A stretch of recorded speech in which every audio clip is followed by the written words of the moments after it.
Radio Universidad de Guadalajara presenta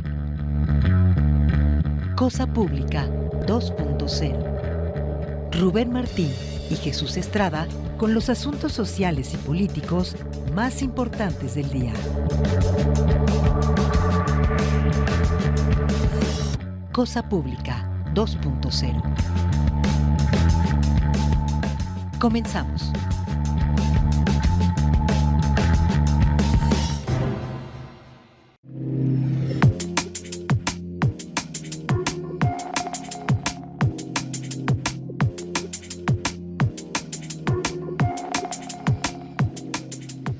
Hola, ¿qué tal? Qué gusto que continúen acá en Radio Universidad de Guadalajara. Bienvenidos ahora a Cosa Pública 2.0, este espacio donde preparamos una selección con los temas sociales y políticos que nos parecen más urgentes en la muy amplia agenda informativa este día y se lo compartimos con un análisis crítico de la realidad en la que nos encontramos cerrando la semana, transmitiendo este viernes 29 de agosto del año 2025.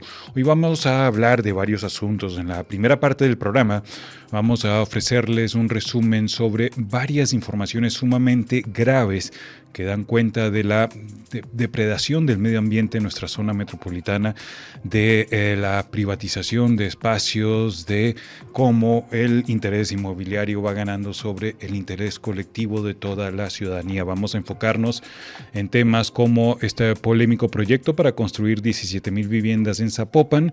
Según algunas diputadas, el gobierno de Zapopan pues no se defendió como tenía que defenderse y allanó el camino para que ese proyecto siga adelante. También hay otras terribles noticias relacionadas con otro punto de conflicto, el Parque de los Colomos. En todo este contexto, por cierto, hay un llamado también ya que se está haciendo para lo que sería una de las primeras protestas en contra de la gentrificación acá en la zona metropolitana de Guadalajara. Hablando de temas de medio ambiente, también en unos minutos vamos a conversar con Henry Jiménez Guanipa. Él es investigador del Instituto Max Planck de Derecho Público Comparado y Derecho Internacional. Es especialista en temas energéticos, es de Venezuela y se encuentra esta semana acá en Guadalajara participando en el Encuentro Iberoamericano sobre Derecho Procesal Constitucional, sobre la democracia y su protección. Queremos hablar con él de sus investigaciones en torno al cambio climático y su relación con los conflictos políticos y también temas de violencia. También la segunda parte del programa la vamos a dedicar a otro asunto, que es la crisis social más grave que tenemos acá en Jalisco en torno a personas desaparecidas. Esto porque mañana, sábado 30 de agosto, es el Día Internacional en contra de la desaparición de personas, tanto forzada como por particulares. Y vamos a tener una conversación con Indira Navarro, quien es vocera del colectivo Guerreros Buscadores de Jalisco, sobre las actividades que están convocando para el día de mañana.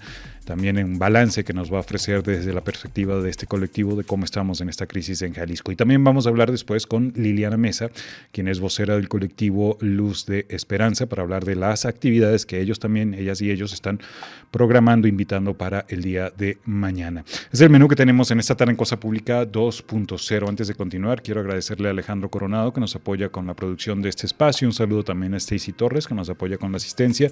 Gracias también a Manuel Candelas, que nos apoya en los controles técnicos acá en la cabina de Radio Universidad de Guadalajara.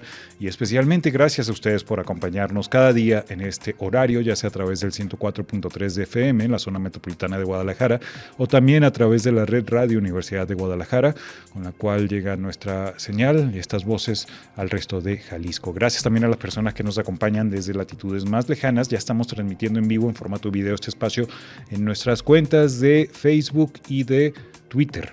Esto a través de las cuentas de Radio Universidad de Guadalajara. Le invitamos, por cierto, a que se suscriba a nuestro canal en YouTube, Cosa Pública 2.0.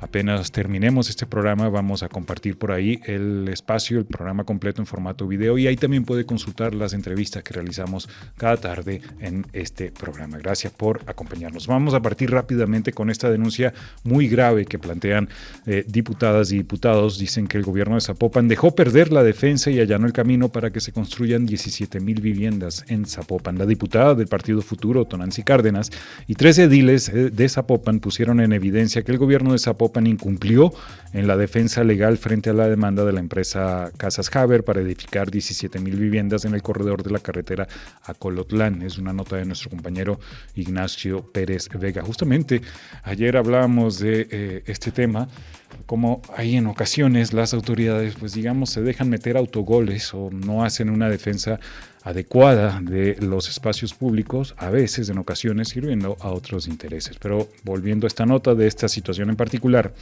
cuenta que el área jurídica del Ayuntamiento de Zapopan respondió con 11 días de atraso al fallo favorable que le otorgó el Tribunal de Justicia Administrativa a la empresa Haber, el cual se publicó el 18 de enero de 2024 y tenían las autoridades 5 días de plazo para comparecer, pero las autoridades municipales entregaron la apelación respectiva hasta el 6 de febrero, lo que habla o de una grave omisión o de un probable acto de corrupción. Eso es lo que dijo la legisladora del Partido Futuro, Tonantzin Cárdenas.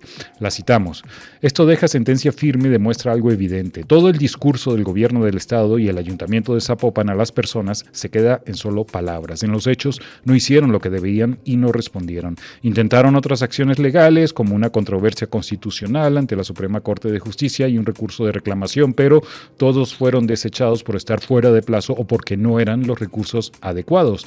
La defensa legal del ayuntamiento quedó totalmente invalidada y nunca se revisó de fondo el caso. Es lo que no dicen, dijo la diputada Tonantzin Cárdenas. Y si hay que recordar esas palabras muy envalentonadas del gobernador Pablo Lemus de que sobre su cadáver se iban a construir esas viviendas. También unas declaraciones muy fuertes del presidente municipal de Zapopan. Fíjense el contraste, lo que denuncian esta diputada Tonantzin Cárdenas. Mientras el coordinador de los regidores del partido Morena en Zapopan, Mauro Lomelí, avaló las críticas que hizo la legisladora local y añadió que el gobierno de Zapopan tiene otros problemas con fraccionamientos y tampoco actúa.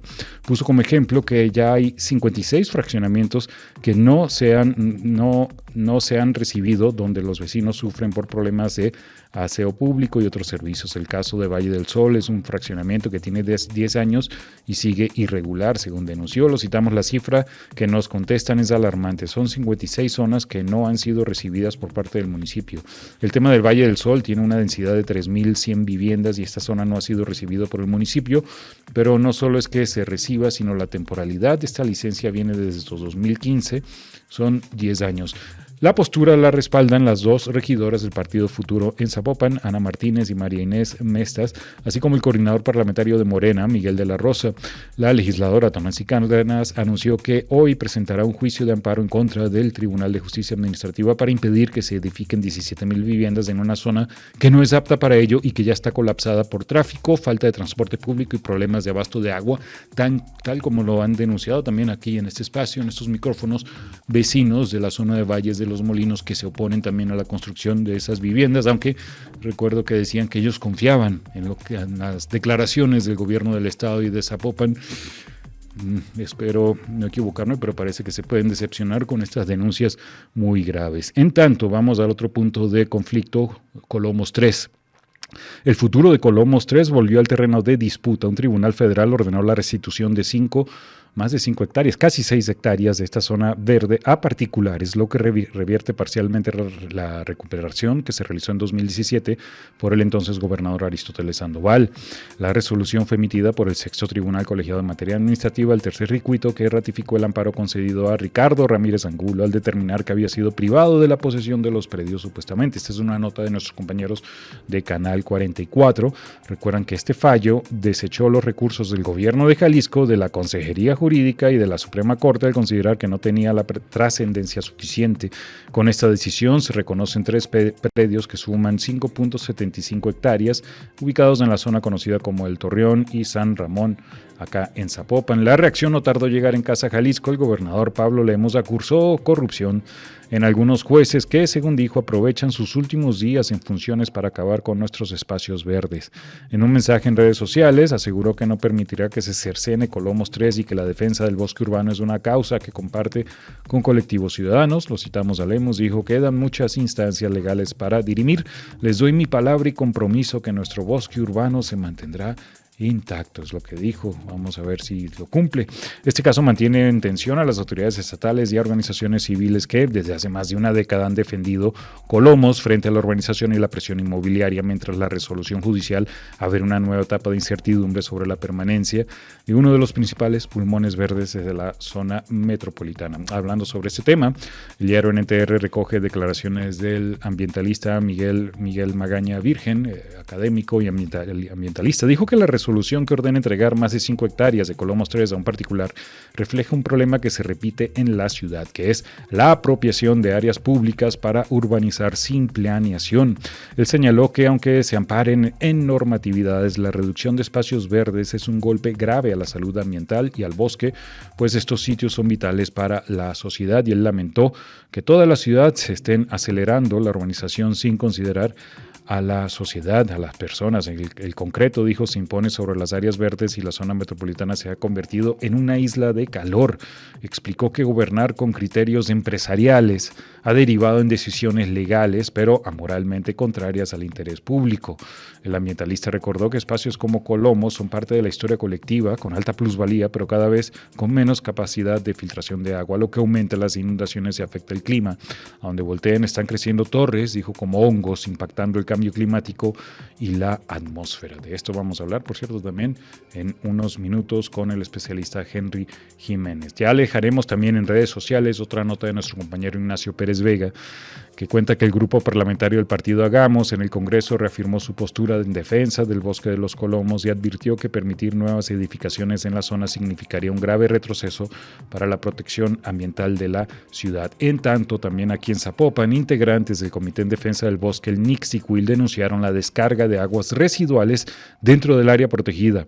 Esto ocurrió el pasado 24 de agosto, lo que ha provocado contaminación en una zona clasificada como de recuperación ambiental y que se extendió a lo largo de más de 1 kilómetro. Recuerde que también el bosque del Nixtiquil ha sido violentado por parte de intereses inmobiliarios, su espacio se ha ido afectando y todavía hay amenazas, como con lo que están contando acá integrantes de este colectivo, que explicaron que no se trata de un hecho aislado porque desde julio se han detectado fugas similares, pero esta última es la más grande registrada, esta del 24 de agosto, y preocupa por sus impactos en la flora, la fauna y el acceso a caminos de emergencia.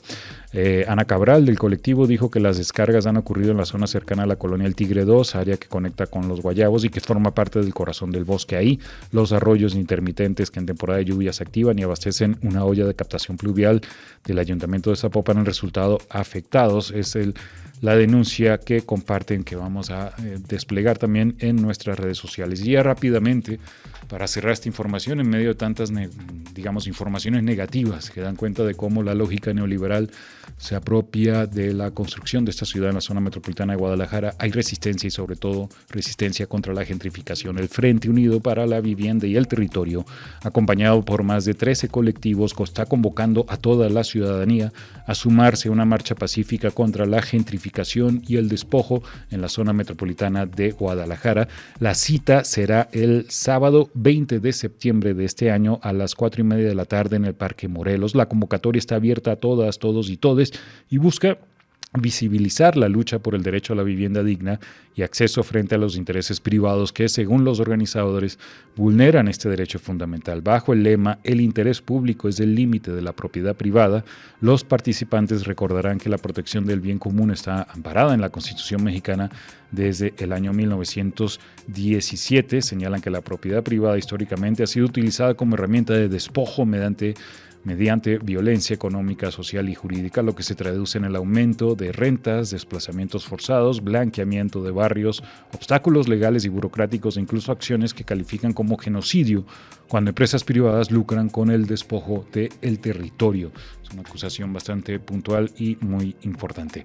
Con esto cerramos el primer bloque de esta tarde. Vamos a hacer una muy pequeña pausa y continuamos con la primera entrevista de esta tarde, compañeros.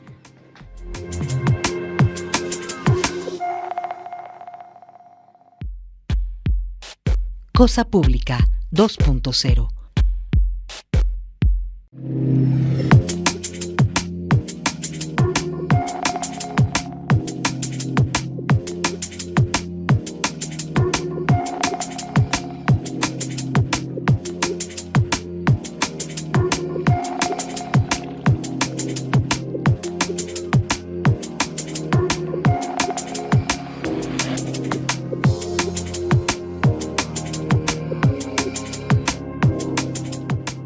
Bien, continuamos en Cosa Pública 2.0. Ya estamos preparando el enlace con Henry Jiménez Huanipa, especialista en temas de derecho y también de cambio climático, quien está de visita acá en Guadalajara. Pero antes de pasar a la entrevista, solo compartirles también que hay una novedad importante con respecto al tema de las críticas a las tarifas del agua y a la pésima calidad del vital líquido que nos manda el CIAPA. Y esto es que la Comisión de Planeación, Ordenamiento Territorial y Gestión del Agua del Congreso aprobó en forma unánime modificar la ley del agua del Estado para que se otorgue un descuento de entre 25% y 50% a los usuarios de agua potable que reciban agua turbia o de plano no reciban el suministro. Esto durante un lapso de 10 días.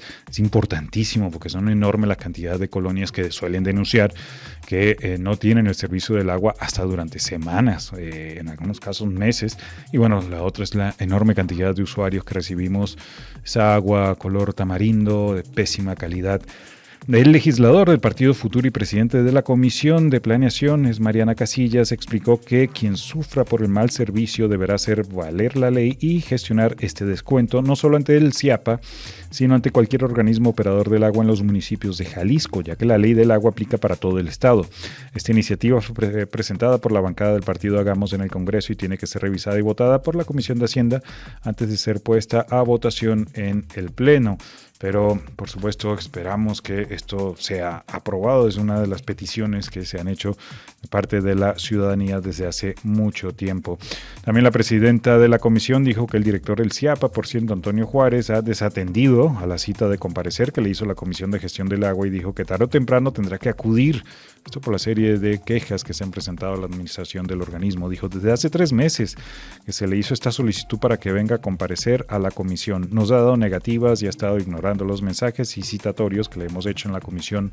Nosotros creemos que este desacato a esta soberanía no es solamente una respuesta de él, sino un síntoma de que tenemos servidores públicos incapaces de dar la cara ante uno de los poderes del Estado, pero sobre todo ante la ciudadanía que les exigen rendición de cuentas. Es el planteamiento que hizo la diputada y es bastante pertinente esta queja. Esperamos, por supuesto, que sea avalado por el Pleno ya finalmente en el Congreso. Y vamos a algunos temas que tienen que ver con la crisis en torno a personas desaparecidas antes de pasar a las entrevistas sobre las actividades que se están convocando para mañana, 30 de agosto. Solo hay unas informaciones sumamente delicadas. Por una parte, el diario Milenio está haciendo un resumen, publica el día de hoy, sobre el caso del multihomicidio de una familia de Michoacán, acá en Guadalajara, relacionado con la desaparición múltiple de entre 3 o 4 personas supuestamente vinculadas a ese multihomicidio. Cuenta el trabajo que el hallazgo de una camioneta abandonada en Guadalajara con los cuerpos de 4 miembros de una familia parecida en un principio otro capítulo de la violencia que sacude Jalisco. Sin embargo, la historia que inició el viernes 22 de agosto ha dado un vuelco inesperado. Entre las víctimas estaba Esmeralda Ferrer, una influencer de Michoacán que en redes sociales construyó un mundo de viajes, moda y lujo. Ella fue una de las víctimas de este multihomicidio y es una de las giros, digamos, que ha dado la investigación en estas últimas horas, que tiene que ver con su trabajo como influencer. Bien, vamos a la línea telefónica, donde ahora sí ya le agradecemos a Henry Jiménez Huanipa que nos tome la llamada. Él es abogado venezolano, es doctor en Derecho por la Universidad Rutgers y máster en Derecho por la Universidad de Berlín, esto en Alemania, pero es especialista del Instituto Max Planck de Derecho Público Comparado y Derecho Internacional. Está en Guadalajara. Esta semana les comentaba participando en este encuentro iberoamericano de Derecho Procesal Constitucional que se realiza en el ITESO, donde hay participación de diferentes especialistas a escala internacional y específicamente con Henry Jiménez queremos hablar del tema de lo que él llaman fuego cruzado entre el cambio climático, los conflictos, la política y el clima. Henry, ¿cómo estás? Buenas tardes. Buenas tardes. Muy bien por acá, muy feliz aquí en Guadalajara. Qué bueno. Disfrutando de la buena comida y la buena compañía de colegas. Qué bueno, Henry. Nos alegra que estés muy bien. Bienvenido pues a la ciudad. Y nos comentas un poco de tu trabajo, por favor, Henry Jiménez Guanipa. Participaste, esto fue este miércoles, donde diste una ponencia en el marco de este encuentro iberoamericano. Ahí hablaste del tema del cambio climático bajo fuego cruzado, me gustó el título, el nexo entre conflicto, política y clima. ¿Nos explicas un poco tu investigación y tu planteamiento en esta ponencia, por favor? Cómo no, Jesús, gracias por la oportunidad. Bueno, fíjate, el tema del cambio climático se ha puesto, no de moda, no es la palabra adecuada, se ha puesto sobre el tapete porque ya se reconoce que estamos en una emergencia climática, sobre todo en el marco de la opinión consultiva de la Corte Interamericana de Derechos Humanos, la Corte Internacional de Justicia, el Tribunal Internacional del Mar. Hay un eco fuerte que me confunde un poco. Sí, disculpa, es una cuestión acá pero acá te escuchamos muy bien, tú te escuchas perfecto. bien. Entonces, en ese marco, el debate sobre la transformación energética hacia la energía renovable ha cobrado naturalmente mucha importancia, o va a cobrar mucho más importancia de la que tenía anteriormente. ¿Por qué? Porque la transición energética hacia las energías renovables es la única garantía de dar un paso importante para bajar las emisiones contaminantes, ¿ok? No es la única causa de las emisiones contaminantes, pero sí es la responsable del 75-80% de las emisiones, y eso se refiere básicamente a la quema de combustibles fósiles. Entonces tenemos que dar ese cambio. Pero no es un cambio que va a ser tan fácil, a pesar de que la Agencia Internacional de la Energía Renovable ha establecido el 2050 como la fecha del cero emisiones. Yo, que soy, por supuesto, entusiasta con que logremos esa meta, veo que eso no es posible, lamentablemente, ¿no? Y una de las razones importantísimas por las cuales esto no es posible es a que los conflictos políticos de alta intensidad y los conflictos armados siguen creciendo en lugar de calmar. Y la guerra es una razón, es una causa de emisiones. Se calcula que las guerras podrían estar inyectando al medio ambiente entre el 5 y el 10% de las emisiones de CO2, y que no están contabilizadas. Es decir, la meta del cero emisiones al 2050 no cuenta, no asume este número de emisiones porque no están contabilizadas. En el marco del Acuerdo de Kioto, los países como Estados Unidos pactaron una excepción de no declarar las emisiones militares, con lo cual estaríamos haciendo un cálculo equivocado al no sumar unas emisiones que están fuera de ese mismo cálculo. Eso por una parte. Y por la otra, el tema político, es decir, la transformación, la mutación política que están sufriendo algunos países, algunas democracias, también es un elemento que está retrasando la acción climática. ¿Por qué esto es así? De acuerdo con lo que hemos estado investigando desde hace ya algún tiempo, esto es así porque los países más autoritarios, estamos hablando de baja intensidad, alta intensidad e incluso hasta dictaduras, no tienen entre sus planes prioritarios políticas medioambientales. Entonces, esto básicamente es la idea del cambio climático bajo fuego. Y complicado ya, ¿no? Como prevés, pues que no se lograrán las metas planteadas por estos dos aspectos, digamos.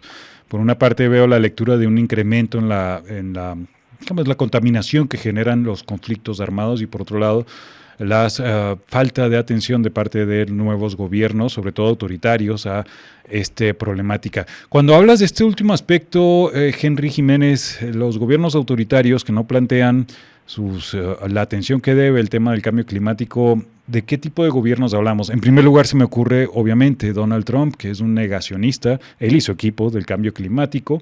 Desde hace años plantean que no existe tal cuestión y más bien impulsan una vez más proyectos de energías fósiles. Pero ¿de qué otros tipos de gobiernos hablamos? Sí, es muy importante la referencia que haces a Estados Unidos. De hecho, es mi primer ejemplo. ¿Por qué? Porque Estados Unidos es un país, el segundo mayor emisor, y que en los últimos años, antes del gobierno en el primer gobierno de Trump, sacó a Estados Unidos del Acuerdo de París, pero una vez que llega Biden al poder, lo vuelve a introducir dentro del Acuerdo de París, y además de eso, aprueban unas políticas de transformación muy importantes, con inyección de dinero muy importante, y la economía dio un giro hacia las energías renovables. Es decir, Estados Unidos tiene un impacto muy, muy importante, no solo en lo interno, sino un efecto expansivo hacia afuera. ¿Qué pasa? Que ahora este giro hacia las energías fósiles de Estados Unidos ya está impactando otras economías, como por ejemplo en la Unión Europea, que es, digamos, la región que más ha avanzado en políticas climáticas, que deben estar coordinadas, deben estar acopladas también con los sistemas democráticos por la lógica anterior, que ya la voy a explicar un poco mejor, ¿no? Es decir, mientras más democrático sea un país, eso supone que ese país también tiene una mayor tendencia a cambio hacia las energías renovables. Es una lógica que se está produciendo. ¿Y cuáles son los países que están en el lado contrario? Bueno, en primer lugar, los países que tienen muchas reservas de hidrocarburos. Por ejemplo, Venezuela. México, Brasil. Esto incluso independiente del régimen político que tenga. Imagínate que Brasil tenga una buena democracia, tampoco tiene el incentivo de transformar su economía hacia una economía de energía limpia. Primero, porque es costoso, y segundo, porque ya tiene la infraestructura de las economías fósiles y no quieren cambiar. Pero además de eso, hay que agregar que hay una lógica contraria, y es que las energías renovables son más económicas hoy día. Sí. O sea, tú puedes producir energía más barata con renovables que con la energía fósil.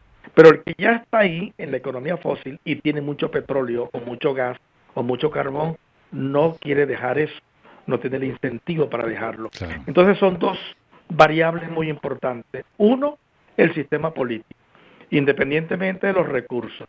Si tienes mucho petróleo o poco petróleo, no tienes incentivo porque tú tienes una tendencia autoritaria y te ocupas de otras cosas. Te ocupas del control social, te ocupas de invertir en fuerzas armadas para reprimir, te ocupas de otros temas y no de ese bienestar que tiene una implicación de políticas ambientales y de respeto a los derechos humanos.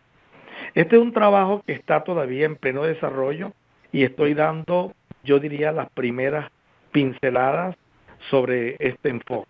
Entonces, al lado de los países como Estados Unidos, tienes Brasil, y tú me podrías preguntar, pero en Brasil hay una democracia. Exacto. Sí, hay una democracia, pero que está en este momento muy amenazada, con mucha presión interna de fuerzas negacionistas que controlan y dominan el Congreso. De hecho, este año el Congreso de Brasil aprobó la ley de devastación, que es una ley que autoriza la exploración, la búsqueda de recursos naturales como petróleo y gas y otros minerales en la Amazonía, por ejemplo. Terrible. O relaja las exigencias y los requisitos para las licencias medioambientales.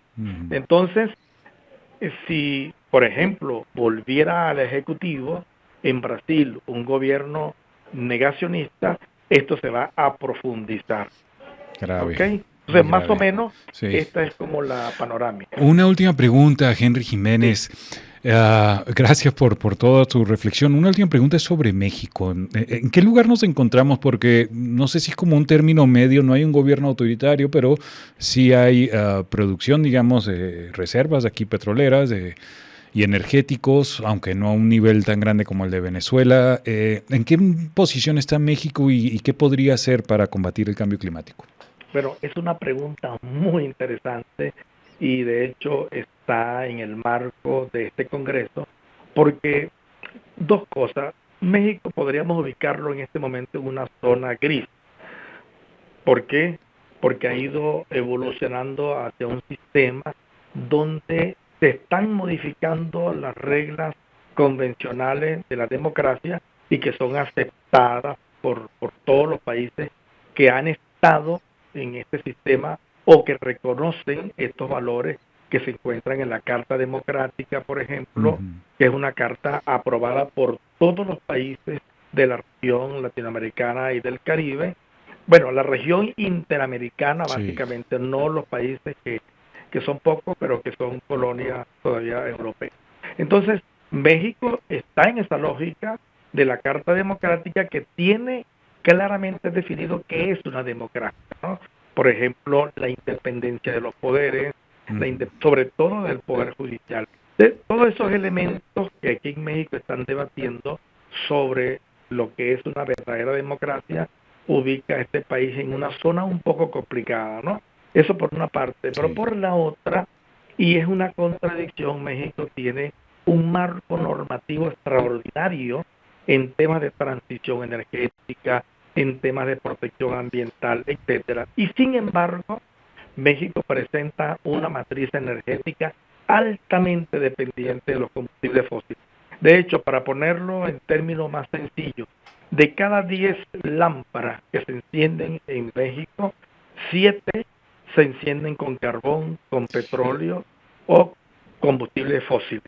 Entonces, esto es muy preocupante. Claro, esto significa que para que México alcance los compromisos derivados del Acuerdo de París, tendría que hacer mucho más que cualquier otro país de la región. Y no lo está haciendo. Y dificulta realmente que ese compromiso sea de la magnitud que el país lo reclama. Muy bien, Henry Jiménez, pues es grave, digamos, esta última advertencia también que involucra a México directamente. Ojalá, pues, que se cumplieran los compromisos, pero vamos a estar atentos y por ahora muchísimas gracias, Henry Jiménez, por este primer contacto y la invitación a que sigamos en comunicación, en contacto para otras entrevistas sobre este tema tan importante y de cara a lo que viene también de las cumbres ambientales. Muchísimas gracias. No, gracias a ti, muy amable y igualmente quedo a la orden. Gracias. Hasta luego. Un fuerte abrazo a Henry Jiménez Guanipa. Vamos a una pausa y continuamos con otra entrevista en Cosa Pública 2.0.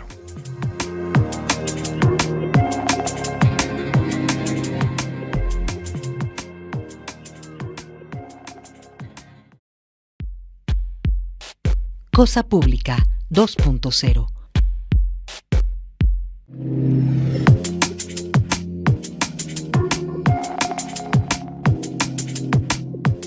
Bien, continuamos en Cosa Pública 2.0. Les comentaba al principio del programa que para mañana, sábado 30 de agosto, en el marco del Día Internacional de las Víctimas de Desapariciones Forzadas, se va a realizar varias actividades acá en la zona metropolitana de Guadalajara. Lamentablemente, siendo Jalisco la capital nacional en desaparición de personas, pues son muchas las actividades que se están programando. Para hablar sobre alguna de ellas, le agradecemos a Indira Navarro que tome esta llamada telefónica. Ella es vocera del colectivo Guerreros Buscadores de Jalisco.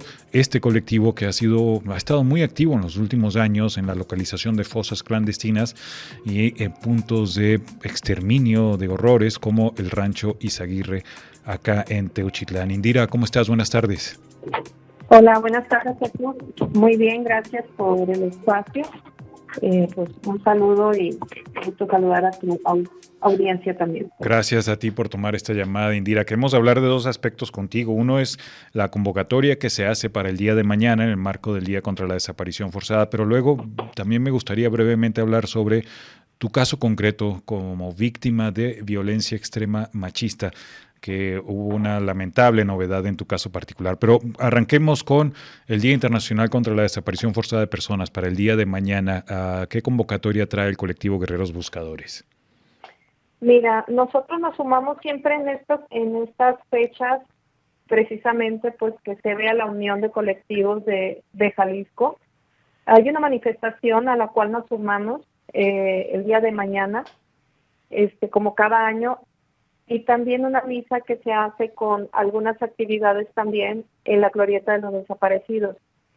Pero ya en coordinación pues con Guerreros Buscadores de Jalisco y los demás colectivos, todos los que se suman, son 3 años consecutivos que se hace tradición, una misa que conmemora el cardenal de aquí de Guadalajara. Pues al final de cuentas, todo lo que nos mueva a nosotros es la fe, ¿no? Pero también la manera de exigencia a las autoridades que pongan la atención y pues realmente sensibilizar hacia la sociedad también. Exacto. Liliana, Indira, ¿qué ha ocurrido? ¿Qué balance tenemos de este año, lo que ha sido desde agosto del año pasado, agosto de este año, en cuanto a esta crisis aquí en Jalisco? Se me ocurren varias cuestiones sumamente graves. Creo que hay un auge de desaparición de adolescentes, menores de edad, temas de reclutamiento forzado y por supuesto todo simbolizado en las prendas que ustedes localizaron ahí en el rancho Izaguirre, ¿no? Creo que has dado en el punto exacto. Lejos de que yo creo que lo del rancho Izaguirre hubiera creado conciencia y que las autoridades hubieran puesto las pilas, porque lo que se destapó no fue cualquier cosa. Estábamos hablando del reclutamiento en el cual en el sexenio pasado, el gobierno pasado, trataron de invisibilizar, ¿verdad? A lo cual decían que no era verdad. Se comprueba que esto es así, y lo peor del caso que esto no va en aumento. De verdad que nosotros día con día nos llegan las fichas, nos llegan los reportes de los jóvenes desaparecidos que llegan de otros estados. Todavía sigue siendo el epicentro de reclutamiento aquí en Jalisco. Si saben que llegaban a las centrales de autobuses y lo siguen haciendo, díganme qué han hecho. Se supone que redoblaron lo que era la seguridad, pero aún así no es suficiente. Saben la solución que hay con el personal también que trabajan en las centrales de autobuses, y que se sigue dando esto ya como si fuera cualquier cosa, y no han hecho absolutamente nada. Entonces, no sabemos ya de qué manera usar la voz o acudir para ya ni siquiera erradicar el problema, que las autoridades si lo quisieran lo hubieran hecho, pero por lo menos para prevenir. Exacto. Indira Navarro, otra novedad, digamos, creo que también de este último año es una mayor apertura al diálogo de parte de las nuevas autoridades, tanto estatales, en el caso de Jalisco, como el gobierno de Claudia Sheinbaum a escala federal. Ustedes también han participado en diálogos, en mesas, en ambos ámbitos. ¿Qué opinas de esto y qué resultado hemos visto de estas novedades en cuanto a la apertura al diálogo? Mira, sí agradecemos que es la primera vez, lo comentamos en este momento, que era un momento histórico el que hayan recibido, que se haya abierto ese canal de comunicación, que gracias pues comenzó a lo que pasó en el rancho Izaguirre, y pues fuimos por primera ocasión pidiendo que esto fuera apertura para todos los colectivos y todas las víctimas. Fue un diálogo, sí fuimos escuchadas. Al menos nosotros hemos estado seguimos trabajando con lo que es PGR y nos hemos estado dando la atención, pero creo que ahí queda un poco estancado, ¿no?, el tema. Ahorita pues ya hay cambios con la Comisión Nacional de Búsqueda, que esperemos sea una persona sensible, que haga el trabajo fuera del escritorio. Pero creo que sí quedó un tema también ahí estancado. ¿Qué está pasando? Estamos hablando también del asesinato que hay por una compañera de nombre Aida Karina Juárez, buscadora en Zacatecas. Así es. Entonces, ya no es como antes que salíamos a buscar con esa poca tranquilidad. Ahora ya con el miedo de que a las buscadoras, a las madres, a las familias les pase algo. Y esto creo que ya le compete a poner una sanción buena y protección a las familiares buscadoras al gobierno federal. Exactamente. Sí, esa es la situación terrible que se reporta el día de hoy del asesinato de esta madre buscadora en Zacatecas, Aida Karina Juárez Jacobo, justo pues siendo mañana que es este día en contra de la desaparición de personas. Finalmente, Indira Navarro, antes de despedirnos, quiero preguntarte de tu caso particular. Tú como eres víctima de violencia machista, de violencia física extrema de parte de tu expareja, en un hecho que me parece que ocurrió en Guanajuato. Allá ha estado ocurriendo un juicio y hubo una novedad esta semana terrible para ti. ¿Nos comentas un poco, por favor?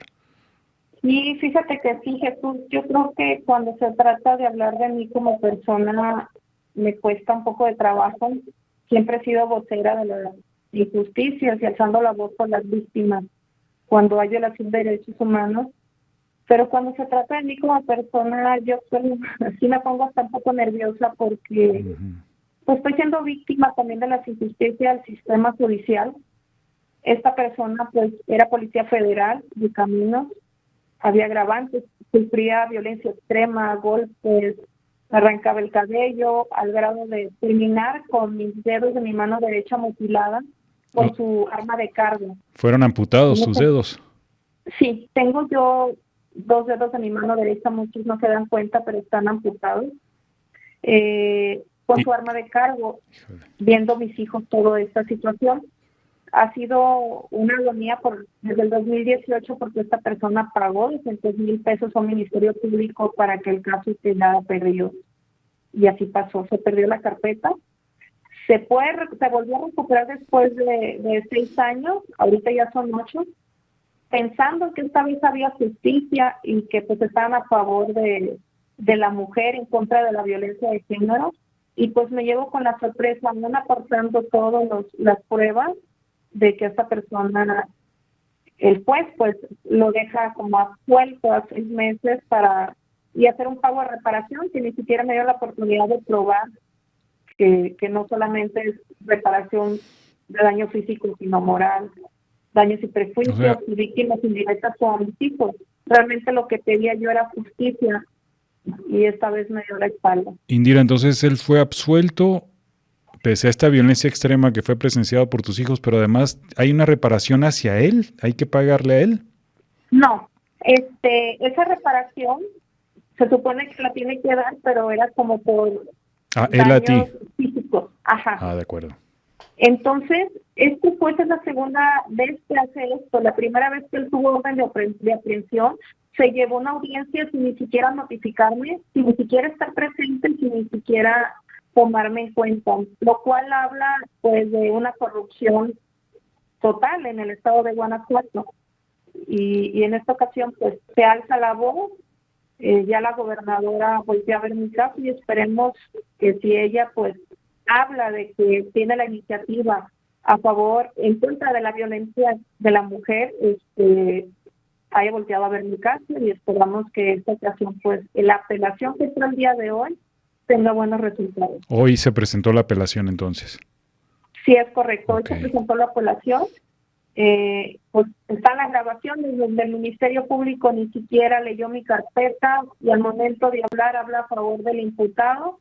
Pues obviamente hicimos el llamado al fiscal también por estas situaciones. Lo lamento mucho, Indira Navarro, por esta situación. Una última pregunta, ¿te sientes insegura con esta decisión? ¿Sientes que corres riesgo? Me siento impotente, me siento frustrada y más que nada me siento triste.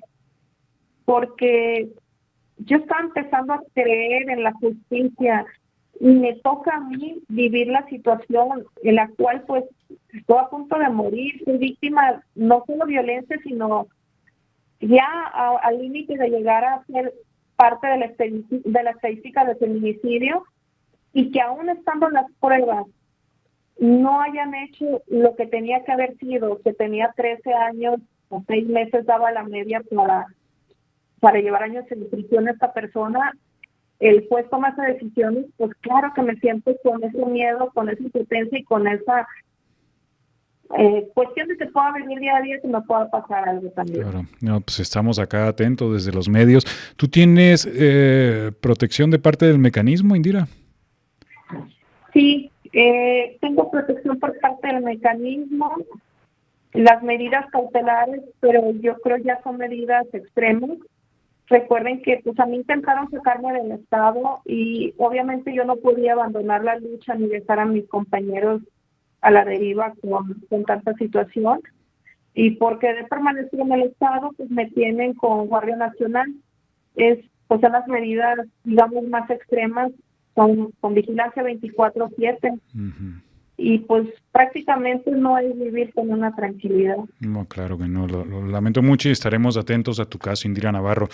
Solo para despedir rápidamente, mañana entonces la marcha, ¿nos recuerdas a qué horas es la convocatoria de la marcha y la misa también? ¿A qué horas? Sí, mira, la convocatoria de la marcha, si no mal recuerdo, no sé si era a las 9, necesito ver bien el horario porque traigo muchísimos eventos. Sí. En la tarde sí, es a las 5 de la tarde en la glorieta de los desaparecidos, y el domingo es una caminata hacia el santuario de los Santos Mártires, que esta misa oficiada por el cardenal Aida Sánchez, y pues invitamos a toda la sociedad a que se sume, lleve su manta, su ficha, y pues el chiste es pues unirnos todos los que se puedan. Están invitados todos. Este es a las 11 de la mañana y domingo. El domingo. En el Santuario de los Mártires. Muy bien. Y la marcha de mañana es a las 8:30, solo recordar, desde la glorieta de las y los desaparecidos al Palacio de Gobierno. Indira Navarro, muchísimas gracias por este contacto. Gracias a ustedes por el espacio, por visibilizar, y gracias a todos los que nos escuchan. Claro, seguimos en contacto. Vamos a una pausa y continuamos. Un abrazo. Abrazo.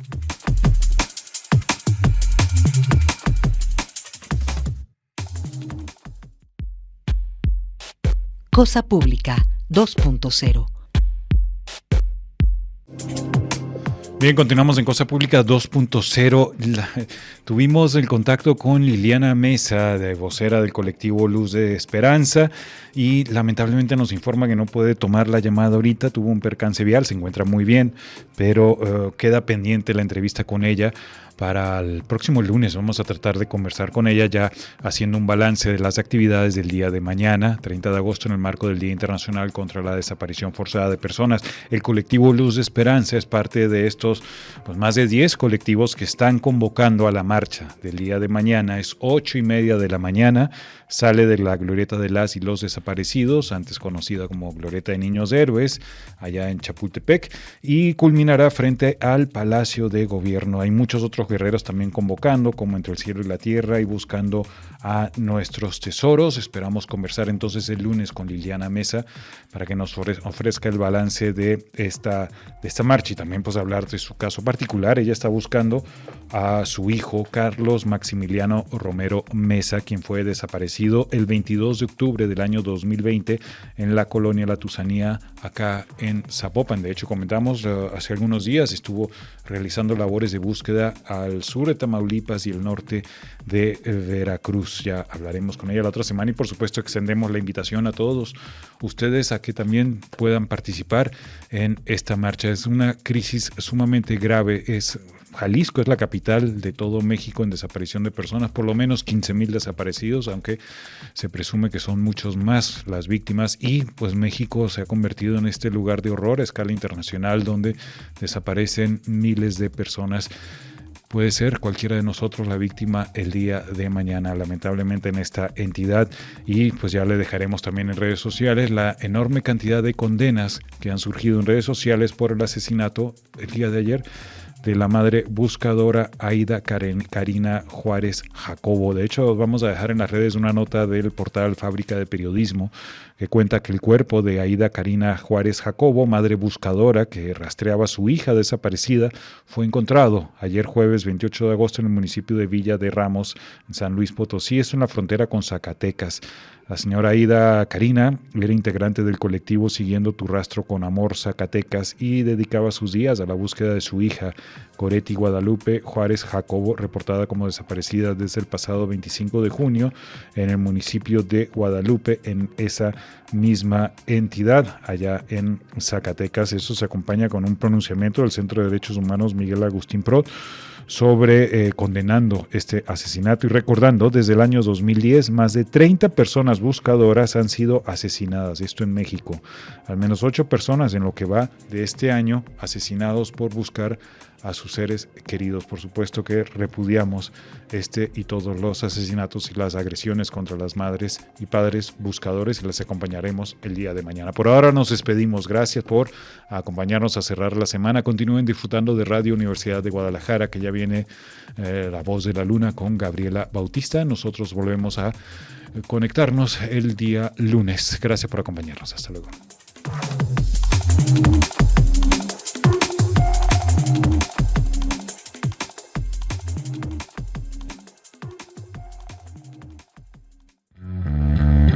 Radio Universidad de Guadalajara presentó Cosa Pública 2.0. Rubén Martín y Jesús Estrada con el análisis crítico de la actualidad. Cosa Pública 2.0. Gracias por escucharnos.